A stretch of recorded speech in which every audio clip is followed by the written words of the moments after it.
பெருகும் மன்னார் & கோ வேலையில்லா பட்டதாரிகளின் உத்தி. Chennai Silk Saree Sale. Latest collections at unbelievable prices. Up to 50% offer or branded gifts. T Nagar, Velachery, Cropate and Thiruvallur. வேலையும் சம்பளமும் இல்லாமல் படுசோக்காக சுற்றும் இளைஞர்களை நம்மூரில் என்னப்பா மன்னார் & கம்பெனியில் வேலையா என்று கிண்டல் செய்யும் வழக்கம் உண்டு. நடிகர் KA தங்கவேலு கல்யாண பரிசு படத்தில் தனக்கு வேலை இல்லை என்றாலும் தான் மன்னார் & கம்பெனியின் மேனேஜர் என்று மனைவியிடம் பொய் சொல்லுவார். அதிலிருந்துதான் மன்னார் & கம்பெனி பகடி பிரபலமானது. அது இன்றளவும் தொடர்கிறது. நாம் திரையில் பார்த்த ஒரு காமெடி சீன் நிஜத்தில் இந்த 2025 எங்கோ நடந்து கொண்டிருக்கிறது என்றால் நம்ப தோன்றுகிறதா? நம்புங்கள், நிஜமாகவே சீனாவில் இயங்கிக் கொண்டிருக்கின்றன இத்தகைய போலி அலுவலகங்கள். ஆம், நவீன கால மன்னார் & கம்பெனிகள். சீனாவில் வேலைவாய்ப்பின்மை விகிதம் பல ஆண்டுகளாக விடாப்பிடியாக 14% இருந்து வருகிறது. இதனால் வேலையில்லா சீன இளைஞர்கள் வீட்டிலேயே முடங்கி கிடப்பதற்கு பதிலாக போலியாக வேலைக்கு செல்கின்றனர். இத்தகைய போலி அலுவலகங்களுக்கு இந்த இளைஞர்கள் கட்டணமும் செலுத்துகின்றனர். 8 மணி நேர வேலைக்கு நிறுவனம் ஊதியம் கொடுப்பது போல் 8 மணி நேரம் ஒரு நிறுவனத்தில் இருக்க இவர்கள் நிறுவனத்துக்கு பணம் செலுத்துகின்றனர். இந்த நவீன கால மன்னார் & கம்பெனிகளுக்கு பிரிட்டன் டு ஒர்க் கம்பெனி என்று பொதுவான பெயரும் இருக்கிறது. ஒரு போலி அலுவலகத்துக்கு செல்லும் 30 வயது இளைஞர் ஒருவர், நான் உணவு தொழில் நடத்தினேன். 2024 அது படுதோல்வி அடைந்து விட்டது. இப்போது ஒரு பெருநகரில் உள்ள இந்த கம்பெனிக்கு தினமும் வேலைக்கு வருவது போல் வந்து செல்கிறேன்.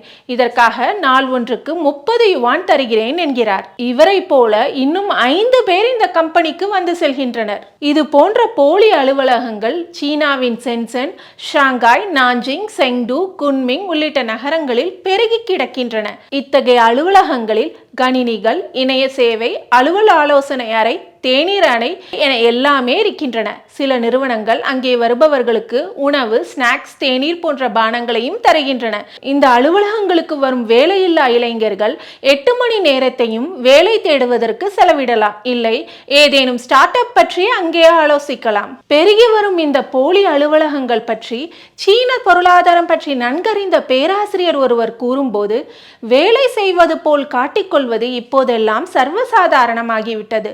பொருளாதார நிலை மாற்றம், கல்விக்கும் வேலைவாய்ப்பு சந்தைக்கும் இடையேயான இடைவெளி காரணமாக இத்தகைய நிறுவனங்கள் நிறைய உருவாகின்றன. ஒரு வகையில் இளைஞர்கள் தங்களின் அடுத்த இலக்கு குறித்த தீவிர யோசனைகளுக்கு இந்த இடத்தை பயன்படுத்தி கொள்ளலாம்.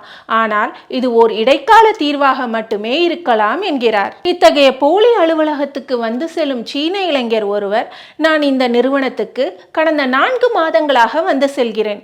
இந்த அலுவலக சூழல் நான் ஒரு ஒழுங்கை கடைபிடிக்க உதவுகிறது. நான் இந்த அலுவலகத்தில் பெரும்பாலான நேரத்தை வேலை தேடுவது, அதற்கு விண்ணப்பிப்பதற்கே பயன்படுத்துகிறேன் என்கிறார். ஷாங்காயை சேர்ந்த ஓர் இளம்பெண் இது போன்ற போலி அலுவலகத்தில் பதிவு செய்துள்ளார்.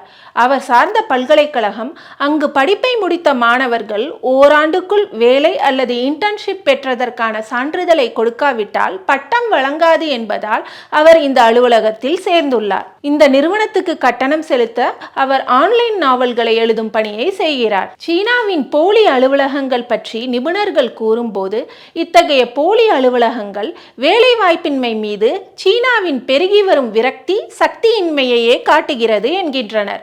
ஆனால் இத்தகைய போலி அலுவலகத்தை நடத்தும் சீன இளைஞர் ஒருவர், நான் நடத்துவது ஆக்கப்பூர்வமான செயல்பாடுகள் நிகழும் நிறுவனம் அல்ல, ஆனால் இவை இந்த இளைஞர்கள் உதவாகரைகள் என்று முத்திரை குத்தப்படுவதில் இருந்து அவர்களை தப்புவிக்கும் நிறுவனம் என்கிறார். ஒரு புள்ளி விவர தரவானது, இத்தகைய நிறுவனங்களுக்கும் வரும் 40% இளைஞர்கள் பல்கலைக்கழகங்களில் பட்டச்சான்றிதழை பெறுவதற்காக வேலை அல்லது இன்டர்ன்ஷிப் தேடுபவர்கள்.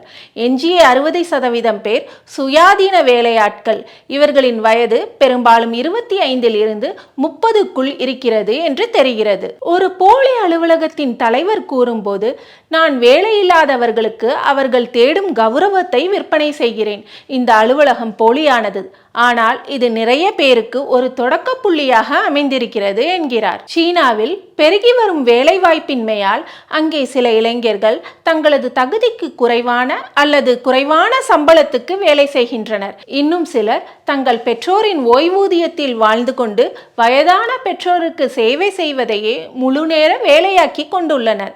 இது சீனாவில் ஒரு புதுவித உழைக்கும் வர்க்கத்தையே உருவாக்கியுள்ளதாக விமர்சனங்கள் எழுந்து வருகிறது. தங்கவேலுவின் மன்னாரன் கம்பெனி போன்ற இந்த போலி நிறுவனங்கள் பற்றிய செய்தி வாசித்து கடந்து செல்ல என்னவோ விறுவிறுப்பாக இருக்கலாம்.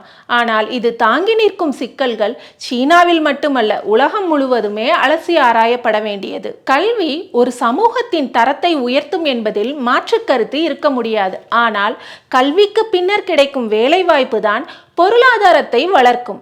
எனவே கல்விக்கும் அது வேலைவாய்ப்பு சந்தையில் ஏற்படுத்தும் பணி வாய்ப்புகளுக்கும் இடையேயான இடைவெளி குறைக்கப்பட வேண்டும். இது போன்ற முன்னெடுப்புகள் தான் ஒரு நாட்டின் வேலைவாய்ப்பின்மையை குறைக்கும். மாணவர்கள் படிக்கும் படிப்புக்கும் அவர்கள் வேலை தேடும் போது தேவைப்படும் திறன்களுக்கும் இடையே ஏற்படும் இந்த இடைவெளிதான் இளைஞர்களின் வேலைவாய்ப்பை பாதிக்கிறது. அதற்கு காலாவதியான பாடத்திட்டங்களை மாற்றுதல், கல்வியோடு திறன் சார்ந்த பயிற்சிகளை அளித்தல், நாட்டின் தொழில்துறைக்கும் கல்வி நிறுவனங்களுக்கும் இடையே ஒத்துழைப்பு ஏற்படுத்துதல் போன்றவற்றை செயல்படுத்துவது அவசியம் என்கிறார்கள் நிபுணர்கள்.